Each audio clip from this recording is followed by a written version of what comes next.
Na'am.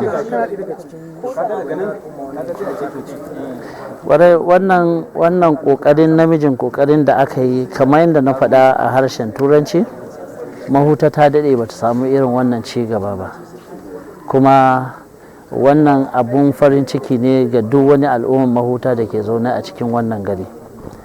Mun fara ganin bambancin shugabanci. Muna da matsaloli da yawa a mahutan nan. Ɗaya daga cikin shi an ɗauke mana yanayin ajujuwa da yara suke karatu a kasa.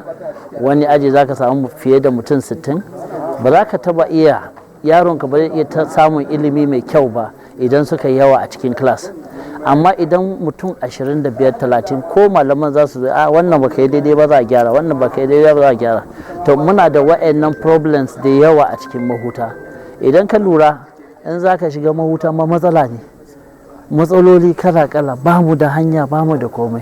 Da yanzu ɗaya daga cikin matsalolin mu an ɗauke mana wannan makaranta.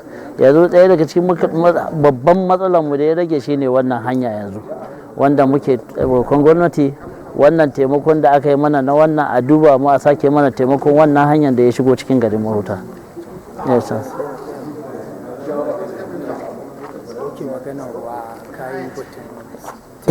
Maganan ruwa ba komai ba ne za mu bar ma gwamnati. Gwamnati tana da abun da ita za ta iya yi.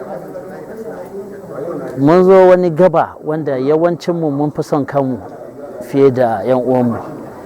Ya kamata abubuwan da gwamnati za ta iya yi za ta iya yi. Ba komai ba ne za mu jira gwamnati ta yi mana, wanda mu za mu iya yi mu ɗauke nauyi mu yi kanmu.